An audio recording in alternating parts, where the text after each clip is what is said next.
जय जय श्री राधे, जय श्री कृष्णा।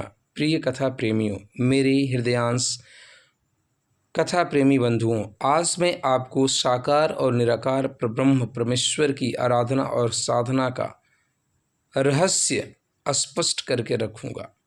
और यह भ्रांति जो मनुष्य के दिमाग में निराकार ईश्वर और साकार ईश्वर को लेकर के बनी हुई है, इसे शायद समाज से दूर करने का मैं प्रयास करने जा रहा हूँ।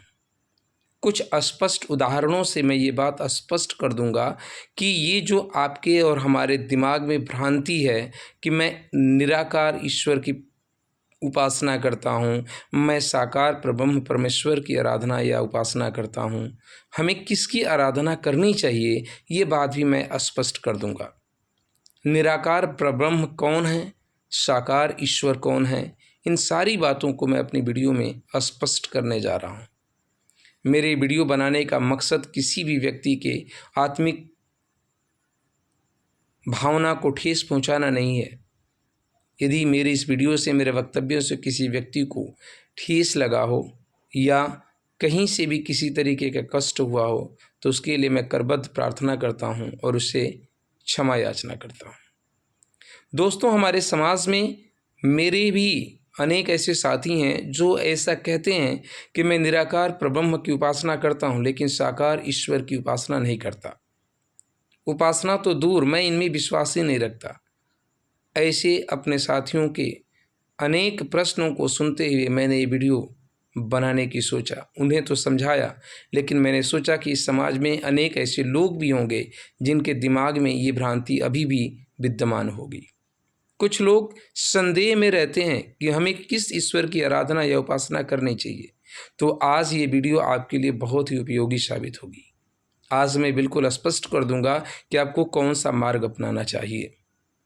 इस मनुष्य जीवन में ऐसी अनेक भ्रांतियों को स्पष्ट करने का ही मेरा प्रयास रहता है। तो चलिए साथियों, मैं आपके साथ इस रहस्य को, इस भ्रांति को स्पष्ट करने जा रहा हूँ और वीडियो शुरू करता हूँ। साथियों, मेरे एक साथी ने मुझसे कहा, मैं निराकार परब्रह्म की प्रार्थना, उपासना, आराधना करता हूँ, लेकिन साकार रूप ईश्वर की, जैसे भगवान राम की प्रतिमा, भगवान शिव की प्रतिमा, विष्णु जी की प्रतिमा, इन प्रतिमाओं के साकार रूप की मैं आराधना, पूजा पाठ नहीं करता। तो मैंने उसे समझाया, पहले शांत होकर के जो कुछ भी मैं कह रहा हूँ उस बातों का उत्तर दीजिए। मैंने उससे पूछा, क्या आप अपने माँ को देखे हो? उसने कहा, हाँ मैंने देखा है। उसका उत्तर हाँ में था। मैंने कहा, अभी अपनी माँ का आप ध्यान लगाओ। जब वो ध्यान में आंखें बंद करके ध्यान लगाया तो मैंने कहा, क्या आपकी माँ की प्रतिरूप, उनकी प्रतिमा, उनका रूप रंग, उनका स्वरूप आपको नज़र आ रहा है?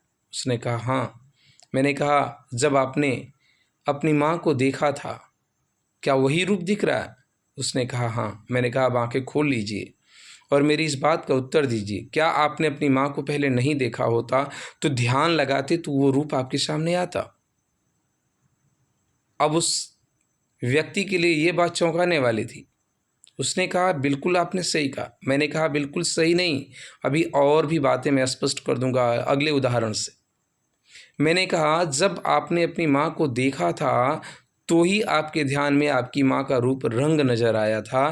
तो ये बात कैसे आप मान लेते हैं कि आप साकार परब्रह्म को न मान करके निराकार परब्रह्म की उपासना करते हैं? तब तो आप आडंबर करते हैं। मैं हर निराकार परब्रह्म की उपासना करने वाले लोगों को ये बात स्पष्ट कर देना चाहता हूँ। और यदि आप वास्तव में उपासक हैं तो आप मेरी इस बात का उत्तर दें कि जब आप साकार परब्रह्म की उपासना नहीं करते, उनको नहीं मानते, तो निराकार परब्रह्म का ध्यान कैसे लगाते हैं? जब आप आंखें बंद करते हैं तो किस रूप का ध्यान करते हैं? कौन सा रूप, कौन सा स्वरूप आके आंखों के सामने दिखता है जिसके ध्यान में आप मग्न होकर के साधना करते हैं? साकार परब्रह्म परमात्मा की उपासना ही निराकार परब्रह्म प्रार्थना और उपासना उस ईश्वर की होगी।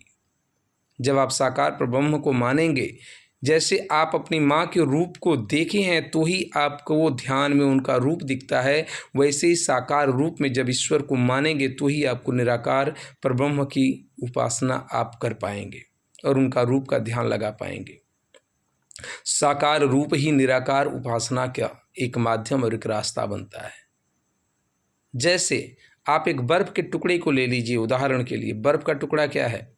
बर्फ़ के टुकड़े को जब तक वो द्रवित नहीं होता, गलता नहीं है, पानी का रूप नहीं लेता, लिक्विड नहीं बन जाता, तब तक एक टुकड़ा है, एक ठोस है, उसका एक रूप है, एक रंग है। और जब वो पानी के रूप में पिघल जाता है और एक लिक्विड बन जाता है तो अपना रूप छोड़ देता है। फिर आप जब पानी को देख करके भी ध्यान लगाएंगे तो पानी के साथ साथ वो बर्फ़ का टुकड़ा भी आपको नज़र आएगा। वैसा इसलिए क्योंकि आप जानते हैं कि बर्फ़ से ही ये पानी बना, तो बर्फ़ का टुकड़ा आपको ध्यान में नज़र आता है। इस वजह से साकार परब्रह्म परमात्मा की उपासना ही निराकार परब्रह्म परमात्मा की उपासना का माध्यम बनता है। बिना ईश्वर के रूप रंग को माने बिना, उसमें विश्वास किए बिना आप निराकार परब्रह्म की उपासना कर ही नहीं सकते। ये बात बिल्कुल स्पष्ट है। इसलिए साकार परब्रह्म परमात्मा की उपासना करनी ही पड़ेगी। जैसे आप वृंदावन गए घूमने, वृंदावन में जा कर के आपने भगवान कृष्ण की प्रतिमा देखी, राधा जी की प्रतिमा देखी, वृंदावन का दृश्य देखा, उन सारे दृश्यों को आपने अपने मन में बसा लिया, सेव कर लिया। और जब आप अपने घर पर भी आएंगे और आंखें बंद करके ध्यान लगाएंगे तो भगवान कृष्ण की वही प्रतिमा आपकी आंखों के सामने दिखेगी। वृंदावन का सारा दृश्य आपकी आंखों के सामने दिखेगा। फिर आप ध्यान मग्न होकर के ईश्वर की उपासना कर सकते हैं, साधना कर सकते हैं। लेकिन जब आपने उसे देखा ही नहीं तो फिर ध्यान किसका, और ध्यान में वो रूप रंग किसका? इसलिए जब कभी भी तीर्थस्थल पे जाइए, किसी धार्मिक स्थान पे जाइए, तो ईश्वर की हर प्रतिमा को अपने दिल में बसाइएगा। वीडियो आपको कैसी लगी? यदि अच्छी लगी हो तो प्लीज़ चैनल को सब्सक्राइब करें, लाइक करें और दोस्तों में इस वीडियो को शेयर कीजिएगा। मिलते हैं कुछ ऐसी अनोखी घटनाओं के साथ। तब तक के लिए जय जय श्री राधे, जय श्री कृष्णा।